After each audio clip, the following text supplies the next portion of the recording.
صل وسلم يا سلام على النبي خير الأنام والآل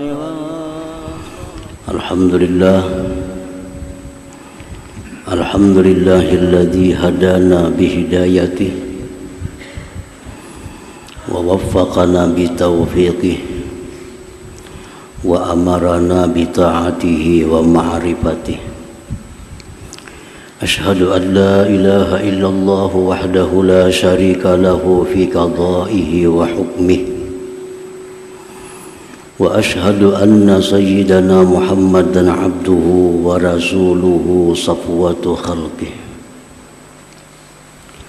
صلى الله وسلم على سيدنا محمد أشرف رسله وعلى آله وأصحابه وعترته ومن تبعهم بإحسان إلى يوم لقائه. أما بعد.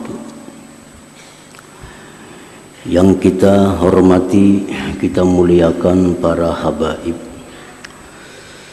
dan para ulama, para muhibbin, hadirin hadirat rahimakumullah. Puji syukur selalu kita haturkan kehadirat Allah Subhanahu wa ta'ala, yang mana pada malam hari ini kita diberi Allah hidayah, taufik dan inayah sehingga kita bisa berkumpul, bertemu kembali di Masjid Bustanul Muhibbin yang penuh berkah dan rahmat ini. Kemudian salawat dan salam selalu kita haturkan atas junjungan kita Nabi besar Muhammad sallallahu alaihi wasallam dan seluruh keluarga, para sahabat, zuriat dan pengikut beliau sampai hari kiamat nantinya. Para muhibbin, hadirin hadirat rahimakumullah. Ma'rifat asma'illah al-husna, mengenal nama-nama Allah yang bagus-bagus itu akan menuntun kita kepada mengenal sifat-sifatnya yang mulia. Karena nama-nama itu menunjukkan kepada sifatnya, dan mengenal sifat-sifat Allah yang mulia itu akan membawa kita kepada ma'rifat zatnya yang maha mulia. Karena sifat itu menunjukkan kepada zat. Nah, ma'rifatullah, mengenal Allah di dalam hidup ini merupakan suatu impian. Nah, suatu impian bagi orang-orang yang mempunyai akal yang sihat, akal yang selamat. Allah Subhanahu wa ta'ala berfirman, "Wa ma khalaqtul jinna wal ins illa liya'budun." Artinya tidak aku ciptakan jin dan manusia melainkan liya'budun, liya'rifun, untuk mengenal aku. Nah, jadi manusia yang punya akal baik, manusia yang punya akal sehat, mereka ingin sekali ma'rifatullah, mengenal Allah Subhanahu wa ta'ala. Nah, para muhibbin, hadirin hadirat rahimakumullah. Di dalam hal makrifat kepada Allah ini, manusia ada terbagi tiga. Pertama, kelompok yang disebut dengan la aqla lahum, manusia yang tidak ada akal baginya. Arti manusia cuma tidak ada akal. Nah, manusia seperti ini mereka hanya kenal kepada makhluk. Kenalnya hanya kepada makhluk. Tidak kenal kepada Al-Khaliq, pencipta dan pemilik semua makhluk itu. Nah, dia hanya kenal kepada makhluk, dia hanya melihat kepada makhluk, tidak kenal kepada pencipta, pemilik makhluk itu. Nah, manusia seperti ini disebut la aqla lahum, tidak ada akal bagi mereka. Seperti kambing. Seperti kambing. Kambing itu hanya kenal kepada pengembala. Kepada pengembala. Tidak kenal kepada pemilik kambing, tidak kenal kepada pemiliknya. Kambing hanya kenal kepada orang-orang yang memberi makannya, tapi kambing kada kenal kepada yang ampunnya.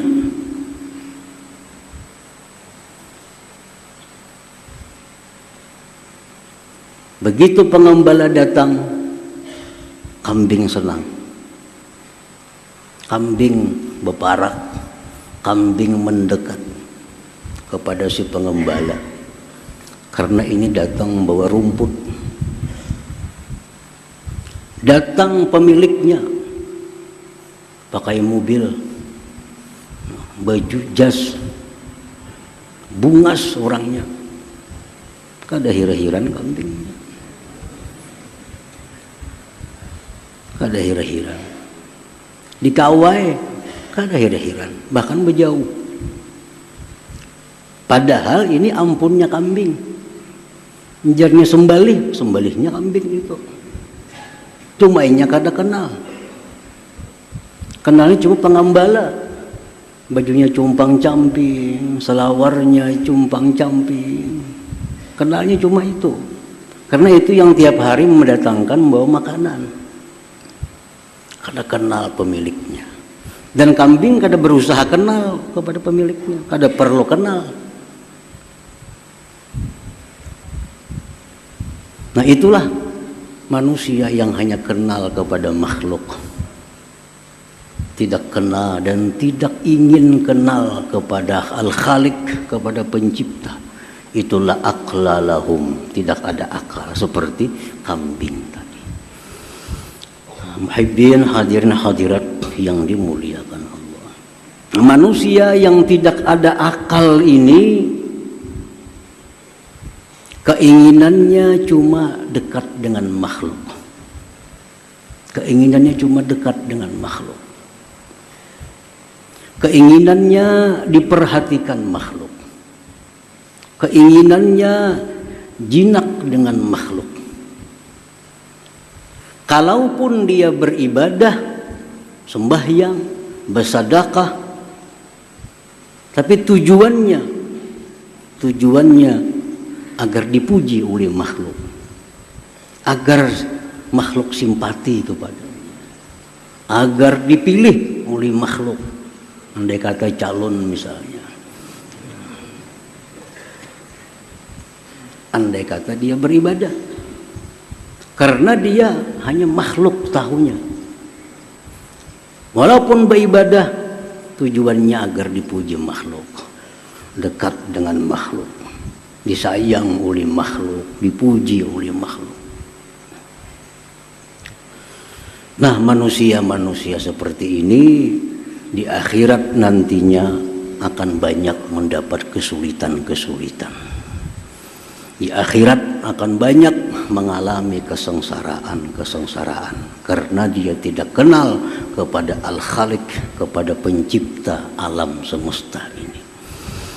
Nah, muhibbin hadirin hadirat yang dimuliakan Allah. Nah, kelompok yang kedua. Kelompok yang kedua ini disebut lahum aklun sakim. Baginya ada akal, tapi akalnya sakit. Ada akal, tapi kada sihat akalnya. Akalnya kada sihat. Orang kada sihat ini menyutih manis yang sepahit. Orang kada sihat. Ini akal ada, tapi kada sihat.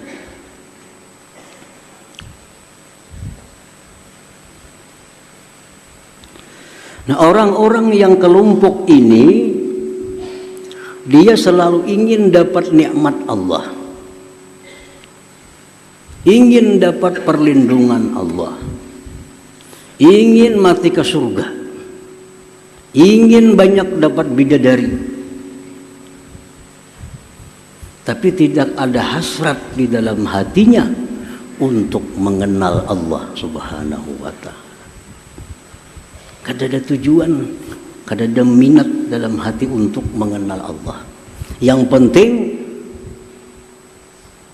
penting dapat nikmat, dapat kebahagiaan, dapat kesenangan dari Allah, dipelihara Allah daripada bala bencana, rezeki diluaskan Allah. Perkara siapa Allah kada perlu tahu. Kada perlu tahu. Nah, ini orang berakal, cuma akalnya sakit. Nah, orang seperti ini kalaupun dia beribadah kepada Allah, sembahyang, baca Quran, tapi selalu minta kepada Allah, murah rezeki, selamat dari bala, lunas hutang, mati ke surga, berkumpul lawan Nabi ya pulang di surga minta.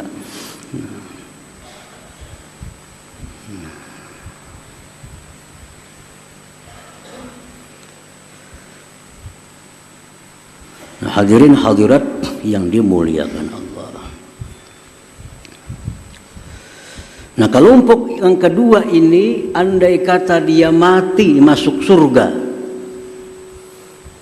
maka dalam surga itu nantinya kesenangannya makan, minum, berpakaian yang indah-indah, bercinta dengan pasangan-pasangannya.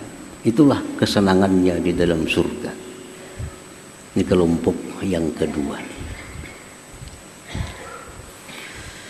Nah, kelompok yang ketiga disebut lahum aklun salim. Tadi sakim, ada ini salim. Orang yang bagi mereka itu akal yang selamat, akal yang sehat. Nah, siapa kelompok manusia yang berakal sehat itu?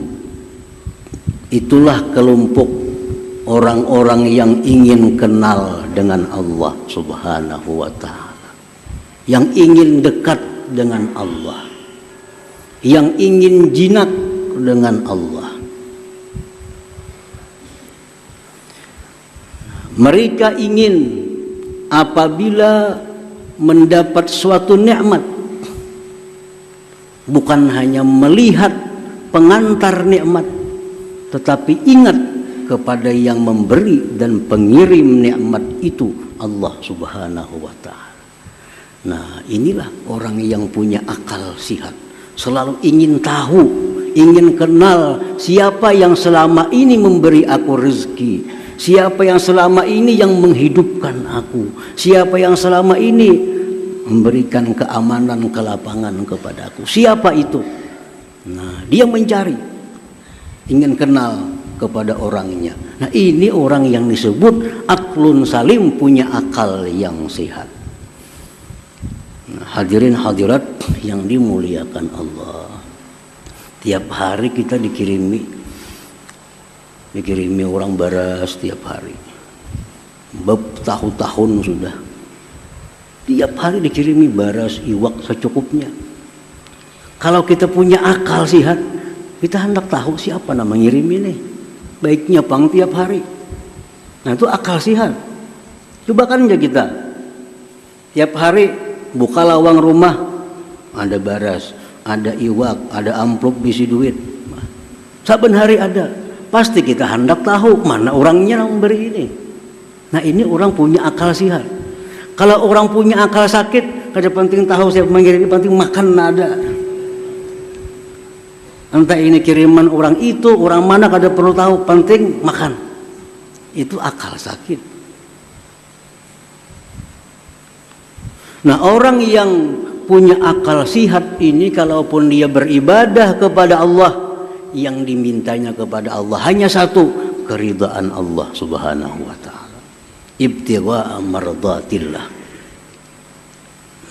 minta keridhaan Allah. Kada minta surga, kada minta kesenangan dunia, tapi yang dia minta adalah maradatik ya Rabb, keridhaan engkau ya Allah. Hadirin hadirat yang dimuliakan Allah. Nah, kita berkumpul di sini membaca, membahas tentang Asmaul Husna. Tujuan kita adalah kita ingin masuk dalam kelompok yang ketiga ini, supaya akal kita ini sihat. Nah, jadi kita pengajian ini tujuan kita satu, kita hendak kenal, hendak tahu siapa, bagaimana yang selama ini sangat baik kepada kita, sangat sayang kepada kita. Setiap hari kita dapat nikmat pemberiannya itu. Nah, melalui Asmaul Husna itu akan menuntun kita untuk mengenal Allah subhanahu wa ta'ala. Nah, hadirin hadirat yang dimuliakan Allah, Rasulullah sallallahu alaihi wasallam bersabda, innalillahi tis'atan wa tis'ina isman mi'atan illa wahida man ahsaha dakhalal jannah, akhrajahul Bukhari wa Muslim. Bahwa Allah mempunyai 99 nama, 100 kurang 1. Siapa yang ahsaha, siapa yang memeliharanya, maka dia akan masuk surga. Pengertian memelihara sudah dijelaskan, artinya menghafal, memahami, dan mengimani. Satu persatu Asmaul Husna kita hafal, kita paham, kita beriman. Bila mampu demikian, Rasulullah menjamin dakhalal jannah, masuk surga. Nah, al-ula min asma'illah al-husna, yang pertama daripada Asmaul Husna itu Allah. Itu yang pertama, Allah.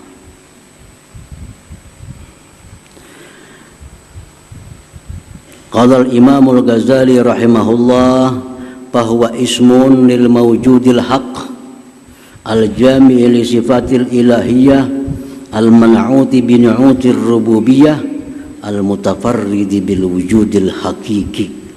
Nah, itu Allah. Artinya Allah itu adalah nama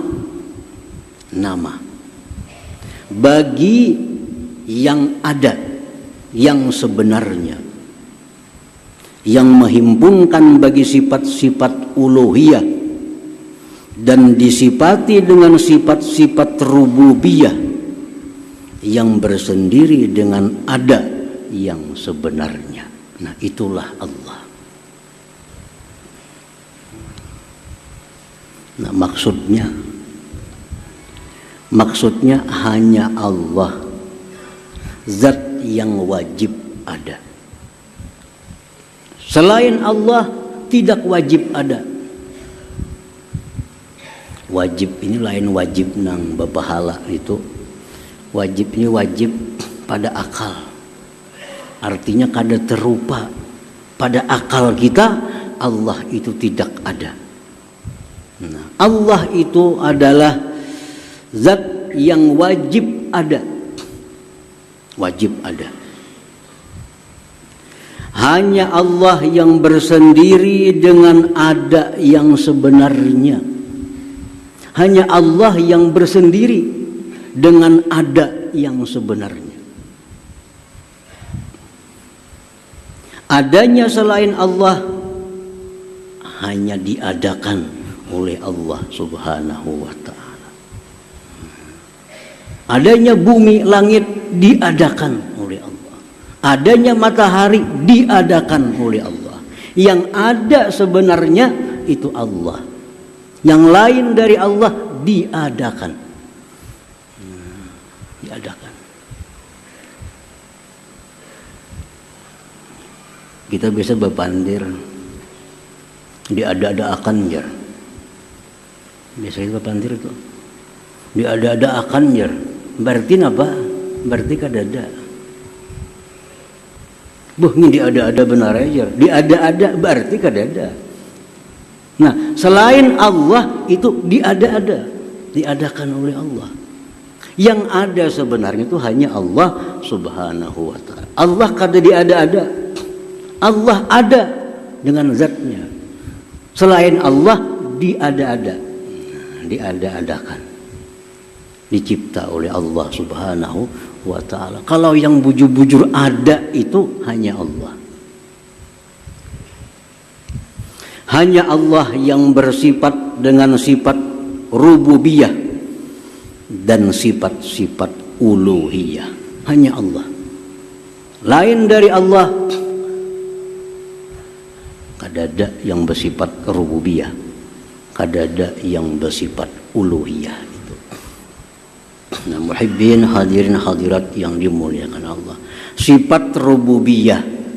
Nah, rububiyah seperti mencipta. Itu rububiyah. Apalagi menghidupkan, mematikan, memberi, mencegah, menolong, itu sifat rububiyah. Kalau sifat uluhiyah itu artinya dia yang berhak disembah, dia yang berhak dipuji, dipuja, dia yang berhak ditaati, dia yang berhak diharapkan, dia yang berhak ditakuti, dan seterusnya. Itu namanya uluhiyah. Nah, bila kita berdoa kepada Allah dengan kalimat Ya Rabbi, berarti kita menyeru Allah dengan sifat rububiyah. Ya Rabbi artinya apa? Hai Tuhan yang mencipta, memberi, menolak, menghidupkan, mematikan, dan seterusnya. Kalau kita berdoa dengan Ya Ilahi, Ya ilahi, hai Tuhanku yang berhak disembah, yang berhak dipuji, yang berhak ditaati, yang berhak ditakuti dan diharapkan seterusnya. Biasa kita berdoa Ya Rabbi, artinya apa? Wahai Tuhan yang mencipta, wahai Tuhan yang memberi rezeki, wahai Tuhan yang menolong, menghidupkan, mematikan. Tapi kalau Ya ilahi, ya Tuhanku juga artinya cuma uluhiyah.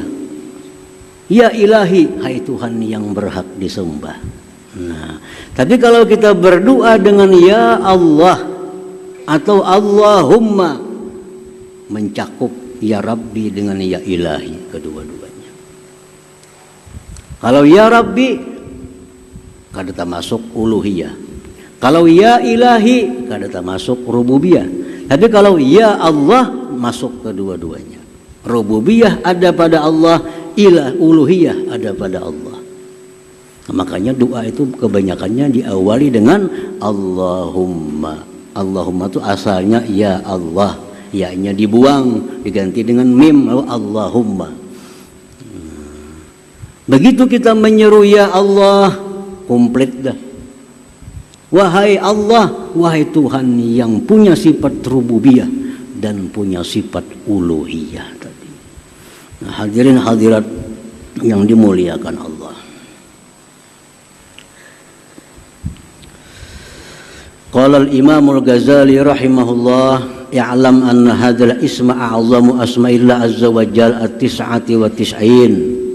Ketahuilah bahwa ini nama Allah paling agung asmaul husna. Paling agung asmaul husna itu adalah Allah. Karena Allah itu menunjukkan kepada zat. Menunjukkan kepada zat. Kalau Rahman menunjukkan kepada sifat kasih sayang. Alim menunjukkan kepada sifat ilmu. Sami' menunjukkan kepada sifat mendengar. Tapi kalau ya Allah, nah itu menunjukkan kepada zatnya. Allah bisa kita panggil, bisa kita berdoa dengan ya Allah, ya Sami', ya Basir, bisa. Boleh. Dalam Al-Quran disuruh kita berdoa dengan Asmaul Husna.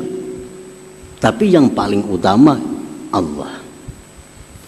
Kayak orang manusia, namanya adalah umpamanya Sukran. Nah, Sukran itu nama yang menunjukkan kepada zat. Nah, si Sukran ini orangnya alim, di Kiau tuan guru. Di Kiau tuan guru. Sukran ini harat jo betukangan, di Kiau tukang. Sukran ini harat jo melukis, di Kiau pelukis. Nah, kita bisa memanggil Sukran, oh Sukran, manggil zatnya berarti. Kalau tuan guru, manggil sifatnya. Oh pelukis, manggil sifatnya.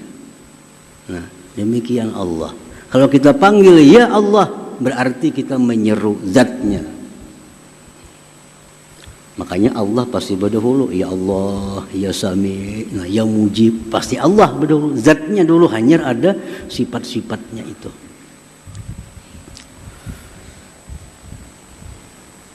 Jadi Allah itu adalah paling agung di antara sekian Asmaul Husna.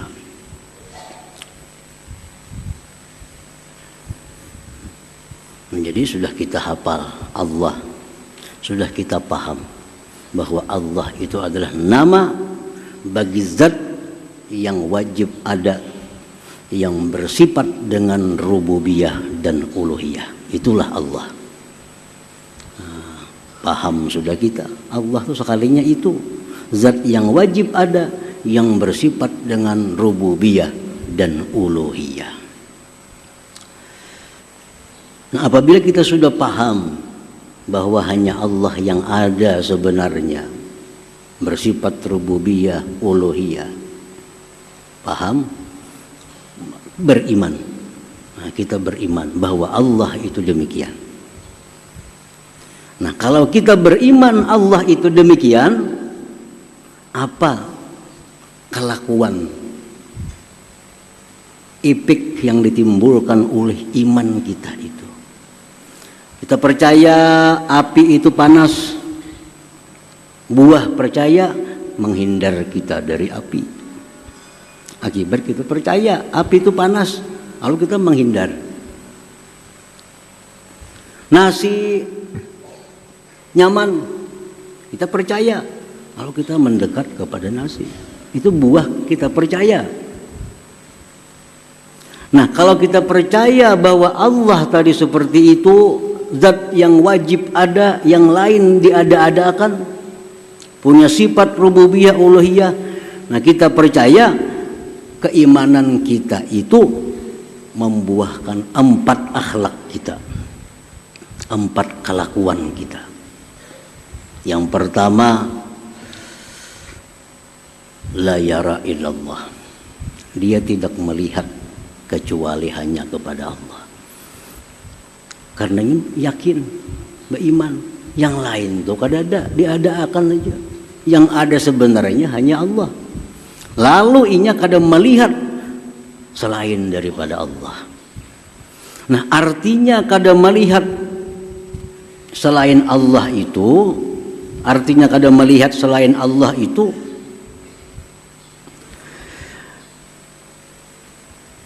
apabila dia melihat sesuatu dia ingat kepada Allah sebagai zat yang mencipta dan mengadakannya. Nah, itu artinya. Dia tidak melihat selain Allah. Artinya kalau dia melihat sesuatu, dia ingat bahwa sesuatu itu diadakan oleh Allah Subhanahu wa ta'ala. Melihat apakah? Dalam hatinya diadakan oleh Allah.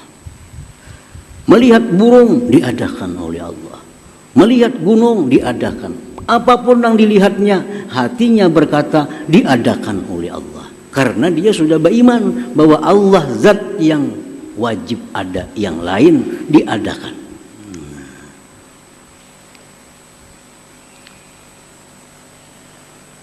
Melihat baras juga, cuma di hatinya diadakan oleh Allah. Jangan baras padahal Tuhan. Ini pas makan Tuhan. Baras iya baras, cuma dalam hati kita diadakan oleh Allah. Melihat iwak juga, tapi dalam hati diadakan oleh Allah. Nah, itu artinya dia tidak melihat kecuali kepada Allah. Akibat beriman dengan nama Allah tadi. Satu itu. Yang kedua, dia tidak menoleh kecuali kepada Allah. Dia tidak menoleh kepada selain Allah. Nah, artinya apa? Kadang menoleh kepada selain Allah, dia tidak mencari penilaian makhluk. Tidak mencari pujian makhluk. Dalam setiap perilakunya, dalam setiap tingkah lakunya, dia tidak peduli celaan orang yang mencela, selama dia berada di jalan yang diridhai oleh Allah Subhanahu wa ta'ala. Nah, ini namanya tidak menoleh kepada selain Allah. Biar aja orang mencela, yang penting Tuhan kadang mencela aku. Kadang-kadang kita ada dihadapkan masalah. Kalau ini kita perbuat, orang kada ketuju, tapi Allah ketuju. Ambil nah Allah ketuju. Kalau kita beriman dengan nama Allah itu. Nah, dia tidak menoleh kepada Allah. Kalau aku makai ini, padahal orang kada baik, tapi Allah madahkan baik, ambil nah ampun Allah itu. Kalau aku makai ini, orang semuaan baik madahkan aku, tapi Allah pada tuju, ambil nah ampun Allah itu. Nah, itu artinya kadang menoleh kepada selain Allah. Yang ketiga dan keempat, dia tidak mengharap dan tidak takut kecuali hanya kepada Allah. Nah, tidak mengharap dan tidak takut hanya kepada Allah. Artinya dia tidak beribadah melainkan hanya mengharap ridha Allah, dan dia tidak menjauhi maksiat melainkan semata-mata takut kepada Allah Subhanahu wa ta'ala. Bila empat hal itu ada dalam diri kita, kita ngarannya, kita ini namanya al-mu'min. Bismillah, orang yang beriman dengan nama Allah itu. Tahu sudah Allah tadi, ini artinya beriman. Bila kita beriman dengan nama Allah tadi, kita kadang melihat sesuatu kecuali Allah. Artinya kita melihat apapun, kita ingat itu diadakan oleh Allah. Yang kedua, yang kita cari itu adalah perhatian Allah. Yang kita cari penilaian Allah. Orang mencela kada jadi soal selama Allah memuji aku. Nah, kedua itu. Yang ketiga, beribadah tidak ada yang diharap selain ridha Allah. Menjauhi maksiat semata-mata karena takut kepada Allah Subhanahu wa ta'ala. Empat hal itu buah keimanan kita kepada Asmaul Husna yang pertama, Allah itu. Nah, hadirin hadirat yang dimuliakan Allah. Kemudian zikrullah bilafzil jalalah. Kita berzikir dengan lafaz Allah. Allah, Allah, Allah, Allah.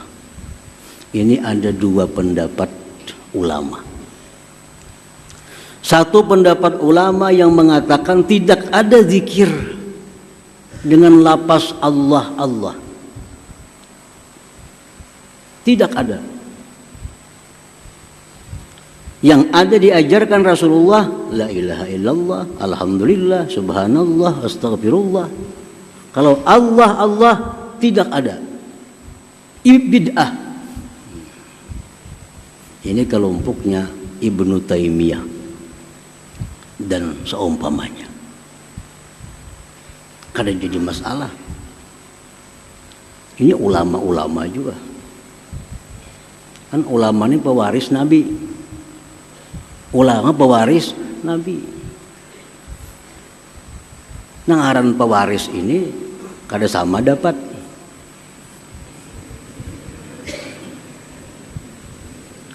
Abah kita sugih, mesti motor, perumahan, rumah, toko. Kakak dapat toko, kada dapat rumah. Kita dapat kabun, kada dapat duit.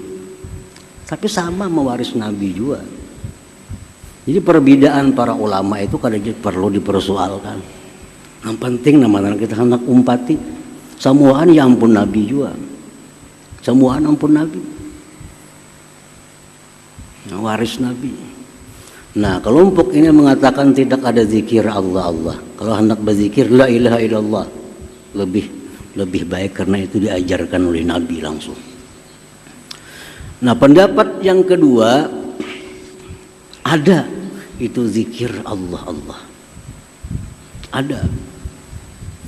Bahkan Imam Abul Abbas Al-Mursi, ini gurunya pengarang hikam, berkata, liyakun zikruka Allah Allah fa inna hadzal isma sultanul asma. Hendaklah zikir engkau itu Allah Allah Allah, karena itu merupakan rajanya Asmaul Husna. Abul Abbas Al-Mursi ulama juga, pewaris Nabi juga. Kalau empat ulama yang pertama kada perlu berzikir Allah Allah. Kalau empat kelompok ulama yang ini ya, boleh kita berzikir dengan Allah Allah itu. Berapa mestinya zikir Allah Allah ini? Sehari kada ditentukan. Makin banyak makin bagus.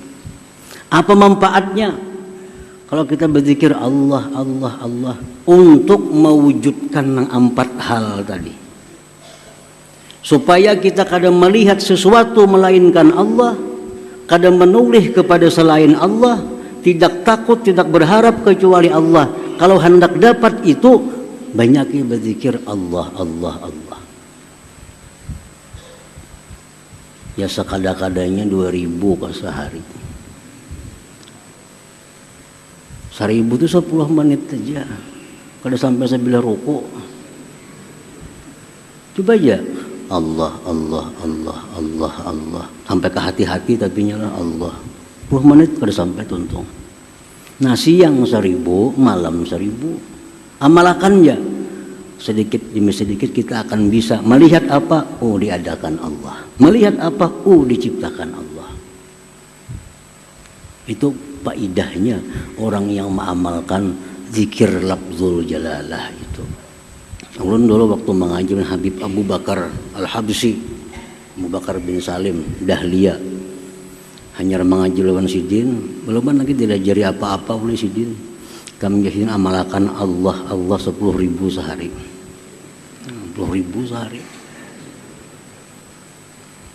Kalau terlalu lawas juga 10.000. Untuk di warung 2-3 jam ada kerasaan kita. Di muka TV ada kerasaan. Cuma kalau 10.000 sehari, 2.000 aja sehari. Siang 1.000, malam 1.000. Allah Allah sampai ke hati-hati tapinya. Allah Allah Allah. Setengah bulan amalkan. Karena setengah bulan akan datang, kita sudah merasa melihat apa ingat Allah. Melihat apa ingat Allah. malam 1000, siang 1000.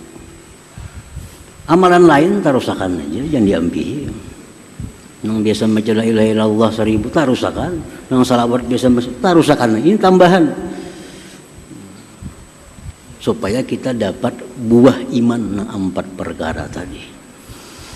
Nah, hadirin hadirat yang dimuliakan Allah, mudah-mudahan Allah berikan kita taufik hidayah sehingga bisa mengamalkan ilmu yang diberikan Allah Subhanahu wa taala kepada kita.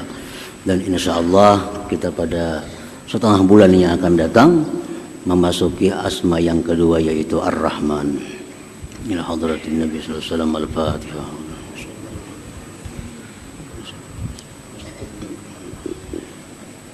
Bismillahirrahmanirrahim. Alhamdulillahirabbil alamin wassalatu wassalamu ala asyrofil anbiya'i wal mursalin wa ala alihi washabihi ajmain. Allahumma inna nas'aluka al-afiyata wa al-afata daimah fid dini wad dunya wal akhirah. Allahumma shalli ala sayyidina salatan tunjina biha min jamil ahwali wal afat wa taqdi lana biha min jamil hajat wa takhunna bihi sayyi'at wa tawna biha ala darajat wa tuballighuna biha sallallahu min khairil hayati wa ba'dal mamat. Allahumma inna nas'aluka al-huda wat tuqa wal afafa wal ghina. Allahumma inna nas'aluka at-taubat wat taufiq wa hidayah wa istiqamah wal husnul khatimah. Allahumma sa'alaka abduka nabiyyuka Muhammadin sallallahu alaihi wasallam. Sostajaka abduka nabiyyuka Muhammadin sallallahu alaihi wasallam. Wa antal muslimin wa laqbalak wa la haula wa la quwwata illa billahil aliyyil azim. Allahumma rabbana hab lana min azwajina wa dhurriyyatina qurrata a'yun waj'alna lil muttaqina imama. Rabbana taqabbal minna innaka antas samiul alim wa tub alaina innaka antat tawwabur rahim. Rabbana atina fid dunya hasanah wa fil akhirati hasanah wa qina adzabannar. Sallallahu ala sayyidina Muhammadin wa ala alihi washabihi wasallam. Walhamdulillahi rabbil alamin. Ya yarjuna minhu syafa'atan sallu alaihi sallimu taslima. Allahumma salli wa sallim wa barik alaihi.